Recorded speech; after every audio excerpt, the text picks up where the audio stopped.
Olá, muito bom dia. Muito obrigado mais uma vez pela sua companhia. Está começando mais uma edição do programa Agronegócio e eu desejo a você um dia muito abençoado. E no programa de hoje nós vamos comentar sobre o VBP, Valor Bruto da Produção, que passou de 1 trilhão e 200 bilhões de reais. Eu vou conversar com o Dr. Roberto Idazzi, advogado especialista em direito ambiental, e nós vamos falar sobre o Código Florestal. Produtores têm chance de se adequar. E vamos falar sobre a segunda safra de milho brasileira e das exportações de carne bovina. E eu vou conversar com o Ender Ferreira da Silva, zootecnista, promotor técnico da VetBR. E nós vamos falar sobre suplementação nutricional do rebanho na época das águas. O programa Agronegócio já está no ar.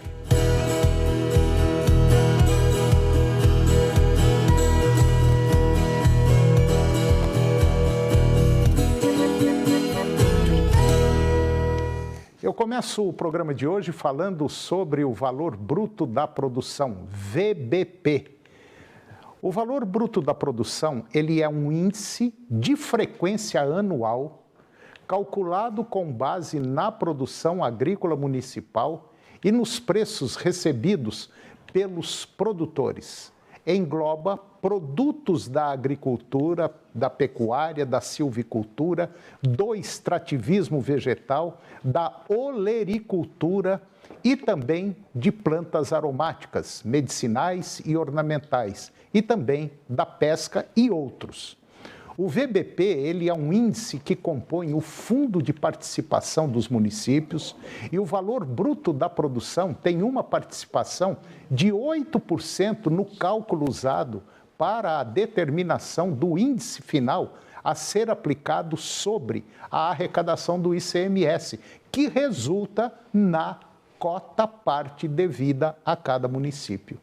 E agora o valor bruto da produção agropecuária até agora, 2023, ele atinge 1 trilhão 200 bilhões de reais, com um aumento de 5% em relação ao ano anterior. O maior valor em 34 anos da série histórica.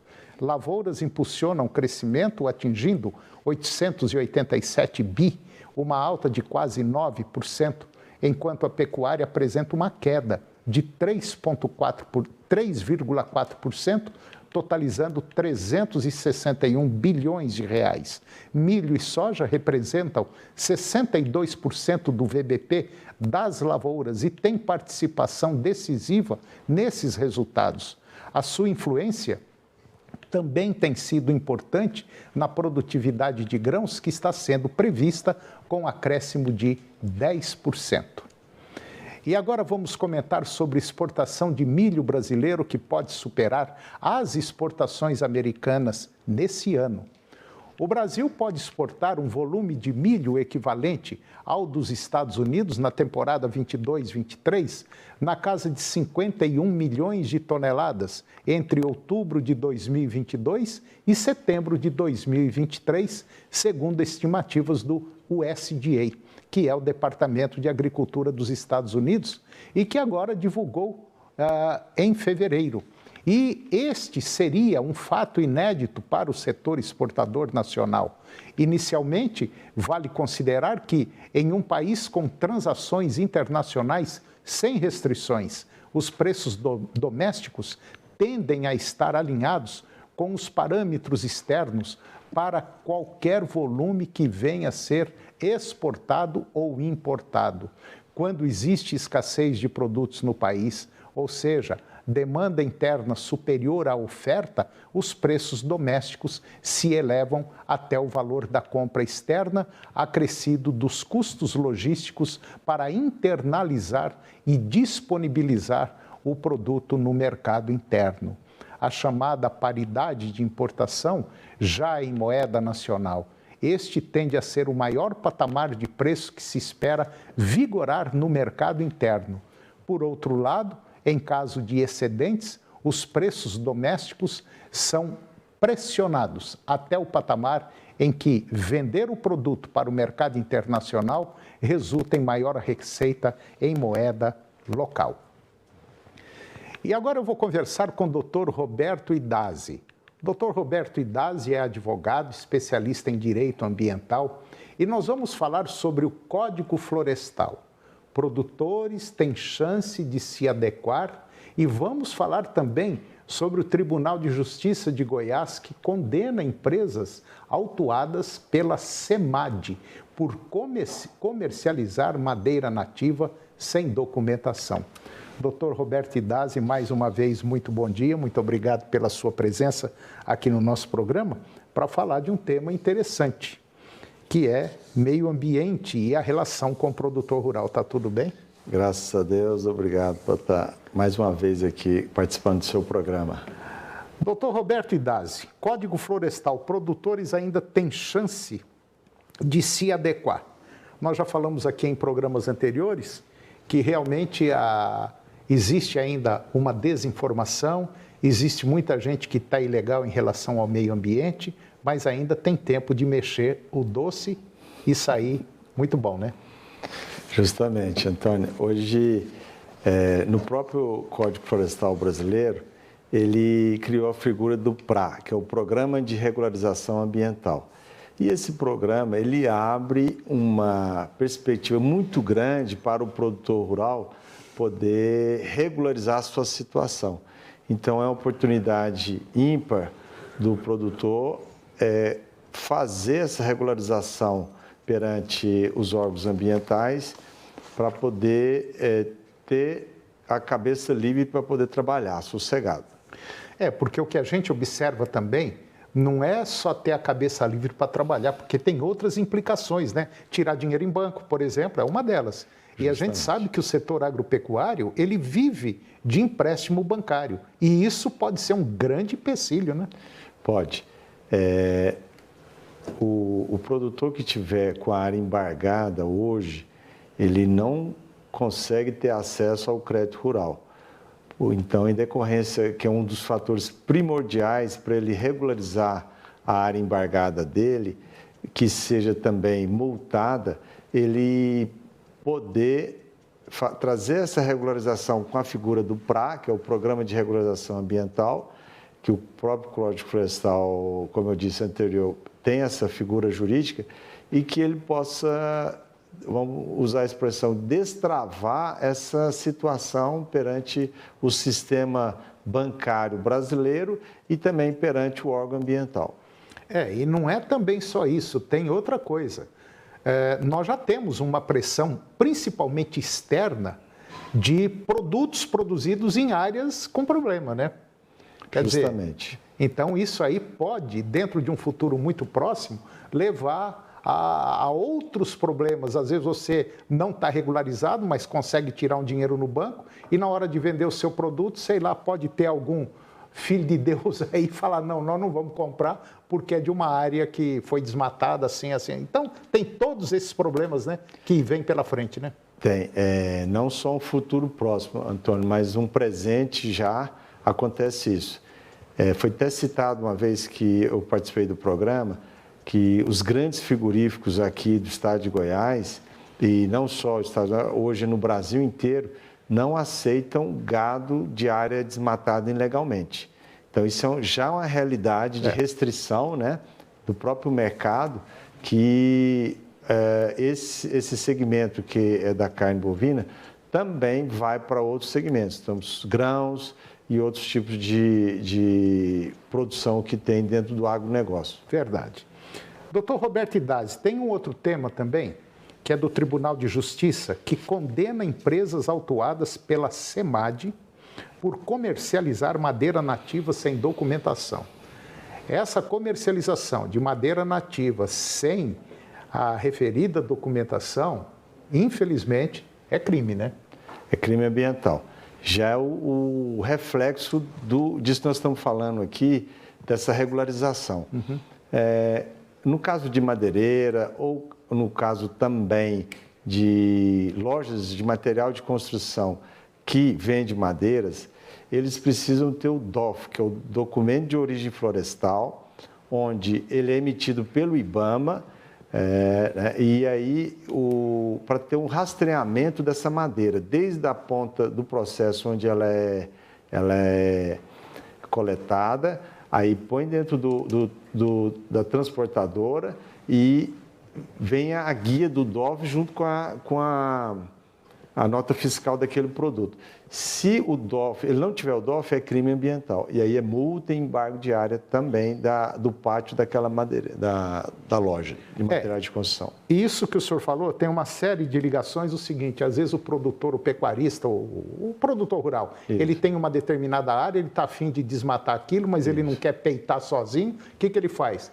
Ele dá um jeito aí, contrata alguém, vai lá, desmata e depois a conta vai chegar. E se chegar, a conta vai ser pesada. Queira ou não, o dono da terra é o responsável pela ação que foi feita naquela área.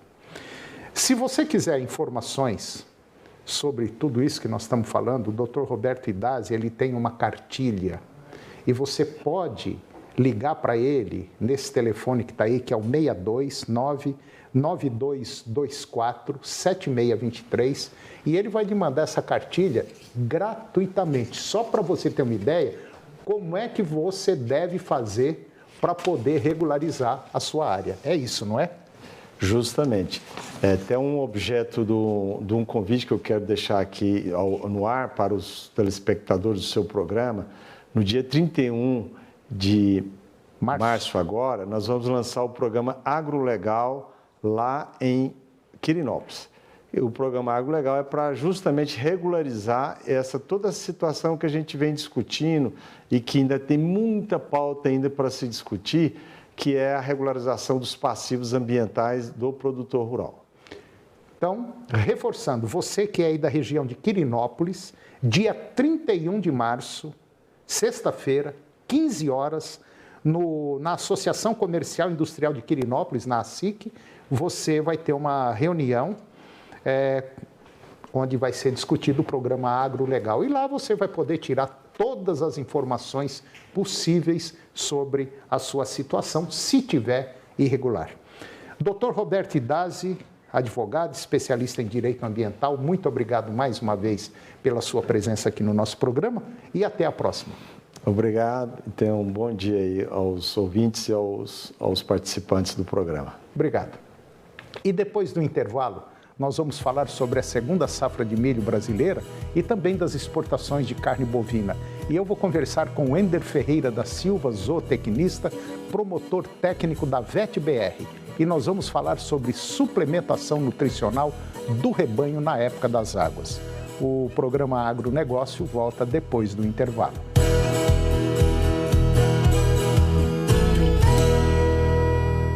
Na Rádio da Alegria tem risada todo dia. É 99% de humor. Com Newton Pinto e Tom Carvalho. De segunda a sábado na 99,5 FM. A gente ouve e se diverte porque gosta.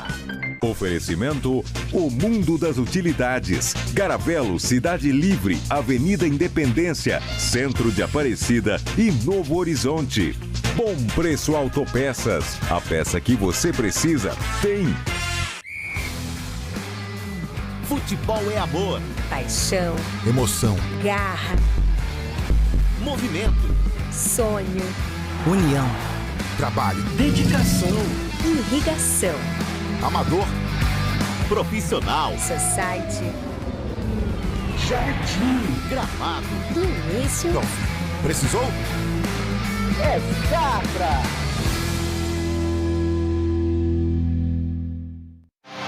Desafio Ranger. Venha pra Navesa. Compare todas as marcas e comprove. Ranger é a melhor picape do mercado. Ranger 4x4 automática completa por 214.900 com taxa zero. É a picape líder de vendas com a melhor oferta do Brasil. Isso mesmo, 214.900 com taxa zero. E mais, Ranger seminova com desconto de até 20 mil e taxa zero. Corra pra Navesa e garanta a sua.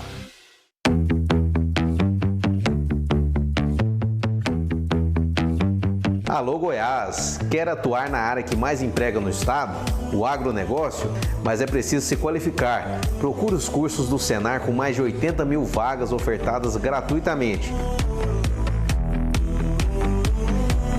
Vá até o Sindicato Rural do seu município ou acesse o site sistemafaeg.com.br. Canal TV Agro. Apoio Campo Nutrição Animal. Campo é mais que nutrição, é precisão. Planalto Máquinas e Implementos Agrícolas. Revendedor Valtra. Goiânia, Jussara, Itumbiara e Porangatu. Estância Bahia Leilões. Estância Bahia Leilões a serviço da pecuária brasileira. E Nutroeste Nutrição Animal. Nutroeste é tecnologia de resultados. Você pode ir pra barzinho sem ela? Claro que posso. E por que, claro, ela não pode? Porque tem ciúme. É o ciúme. Não vai pra academia, não consegue andar, vai pra beber. Toda vez que ele falar que você tá parecendo botijão de gás, você fala, eu tô gostosa. Agronegócio. Oferecimento no campo ou na cidade. Safra Irrigação. 3928-4020. Moinho Fino. Sabor você escolhe. Pureza você exige. Há 43 anos. Puríssimo. Senar Goiás. A maior escola da terra.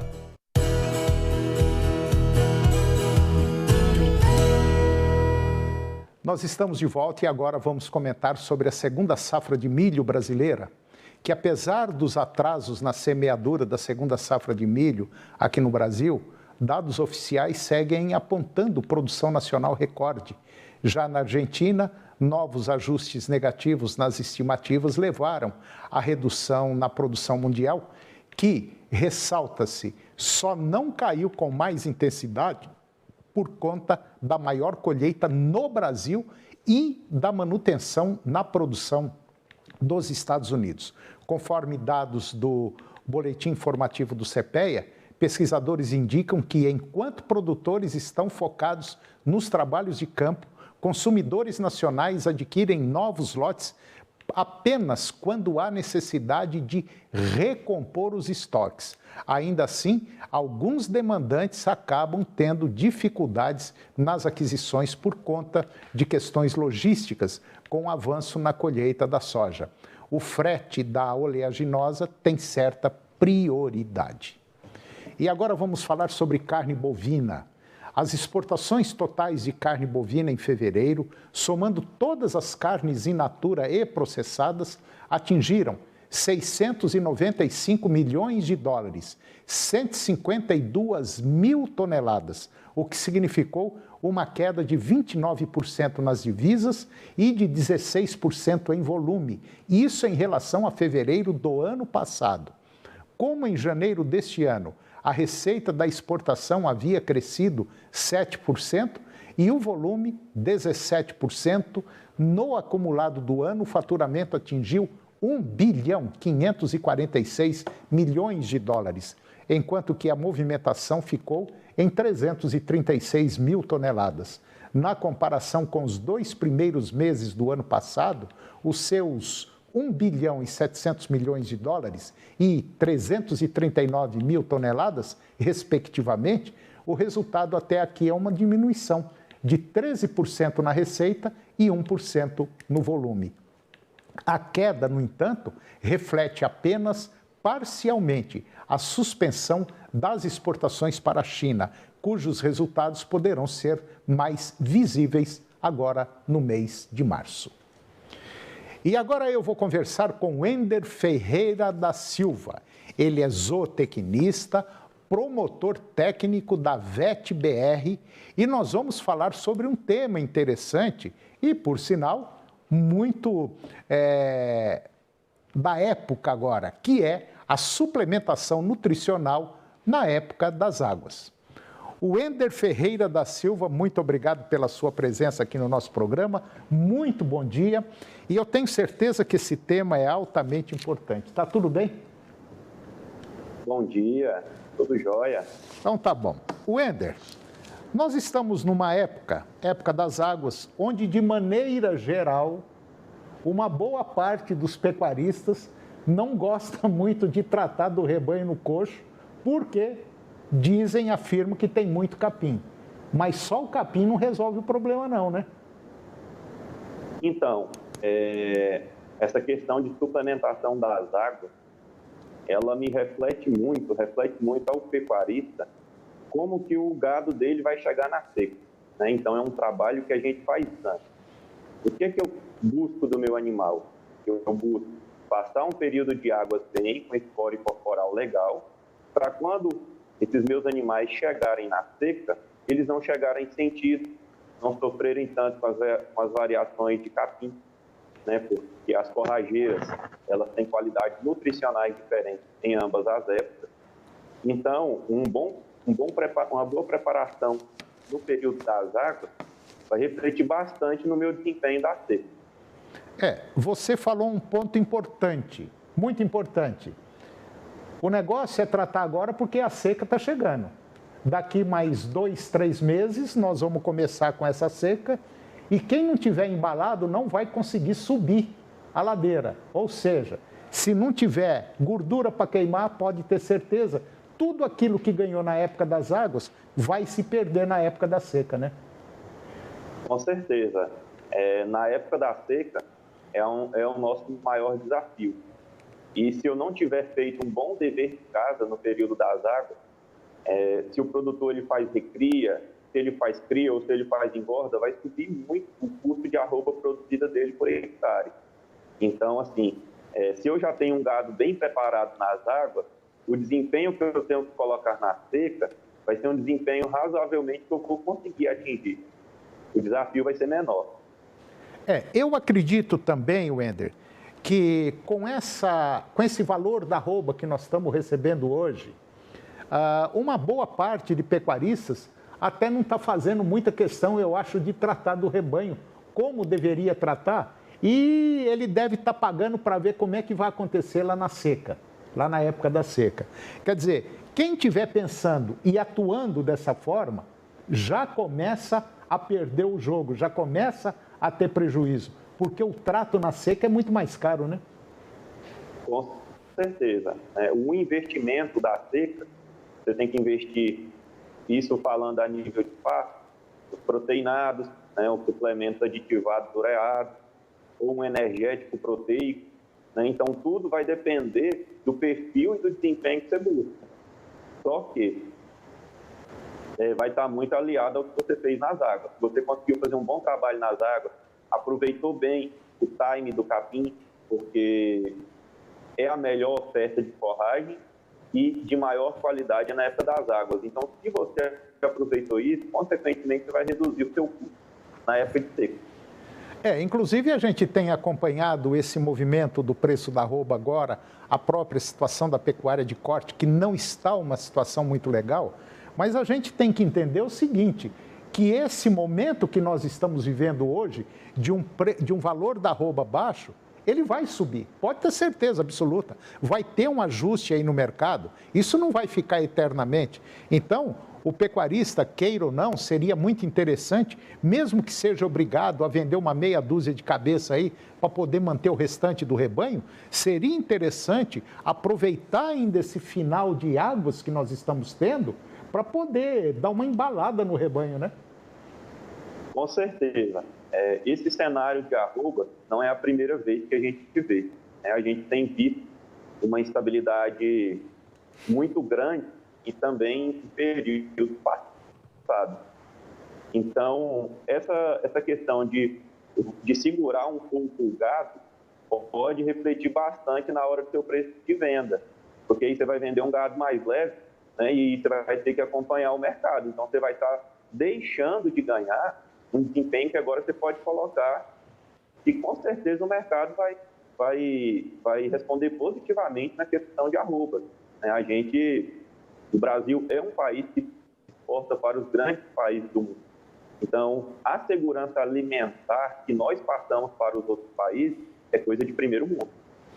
O Wender, no caso da VET-BR, hoje a VET-BR ela compartilha junto ao produtor essa problemática de tratar do rebanho nas águas para poder garantir na seca. Enfim, a VET-BR está bem engajada nesse processo, né? Está bem engajada. Hoje, nós da VET-BR, a gente leva para o produtor essa questão do desempenho, né, sobre custo. Para ser mais exato, falar de custo. O que ele está deixando de ganhar se eu fizer um vermífugo, se eu suplementar nas águas. Então, essa questão de custos hoje para o produtor rural é o que nós da VetBR tentamos otimizar, né, e maximizar o ganho. Eu tenho observado também que nesses últimos anos, nesses últimos 4, 5 anos, está tendo assim uma ligeira mudança no comportamento do pecuarista. Já tem um bom grupo deles aí se dedicando profissionalmente à atividade, porque uma boa parte ainda está naquela, pega o gado, solta no pasto, dá um salzinho, põe um vermífugo e deixa a coisa acontecer. E o caminho não é esse, né? O mercado está exigindo um profissional mesmo, à altura, né? O que acontece? O pecuarista, ele tem se profissionalizado bastante com o agricultor. Hoje, se a gente pegar e for colocar na ponta da caneta, o agricultor de 10, 15 anos para cá, ele se profissionalizou muito, ele se especializou muito. E hoje o pecuarista também está indo nesse caminho. Um exemplo é tratar o pasto como uma cultura. Eu preciso adubar, uma adubação corretiva de fósforo, eu preciso fazer um nitrogênio, eu preciso fazer uma adubação orgânica. Por quê? Porque é o alimento mais barato que o gado tem. Então, o pecuarista tem seguido muito essa linha de se profissionalizar. Num período de 10 a 15 anos para frente, as fazendas elas não vão ser mais reconhecidas como fazendas, elas serão empresas, serão empresas geradoras de alimentos. A gente tem dito aí em rodas de conversa aí com produtores rurais que eu acho que já passou da hora de repaginar a pecuária de corte, ou seja, o que é repaginar? Mudar o processo de produção. Eu acho que já passou da hora de nós levarmos o boi ao pasto. Eu acho que tem que ser o contrário, nós temos que trazer o pasto para o boi. O que eu quero dizer? É você preparar uma área, dependendo do tamanho da sua propriedade, 3, 4, 5, 10, 20 hectares, preparar isso aí com capim, colocar esse capim como se fosse uma lavoura, fazer um sequestro de bezerro, quer dizer, aumentar a comida do boi através da produção de capim. E eu acho que é uma forma da gente aumentar a nossa produção e a nossa produtividade. Porque se não der uma repaginada, se for do jeito que está, não vai 10 anos, vai ter muita gente fora do mercado, viu? Com certeza. Hoje, a produção forrageira é o alimento mais barato do boi. Seja um capim, seja uma silagem de milho, uma silagem de sorgo. E muito pecuarista ainda pensa que eu fazer uma silagem hoje em dia, seja de milho, seja de sorgo, seja de capim, é só para animal que fica confinado. E não. Muitas vezes você pode ter animais a pasto e você pode fazer a suplementação com uma silagem de milho, você pode complementar a dieta. Verdade. Bom, eu conversei com o Ender Ferreira, ele é zootecnista, ele é promotor técnico da VetBR, e nós falamos sobre a pecuária de corte agora na época das águas. E quem preparou agora bem na época das águas pode ter certeza que vai ter um resultado razoável ou bom ou ótimo na época da seca. O Ender Ferreira, muito obrigado pela sua presença aqui no nosso programa. Eu acho que essa conversa foi uma conversa legal e eu gostaria de trazê-lo mais vezes aqui. Um bom dia, muito obrigado. Grato a você, Antônio. Muito bom dia e estou à disposição para vir mais vezes. Tá ok, um abraço. E o programa de hoje chegou ao fim. E eu termino o nosso programa com a seguinte frase: não deixe que a amargura do mundo tire o seu sorriso. Um grande abraço, muito obrigado pela sua companhia, que Deus nos abençoe e até o próximo programa. TV Serra Dourada SBT Goiânia. As notícias do esporte goiano e nacional do jeito que você gosta. Serra Dourada Esportes. Daqui a pouco, às 11h30. A seguir, Primeiro Impacto Continuação.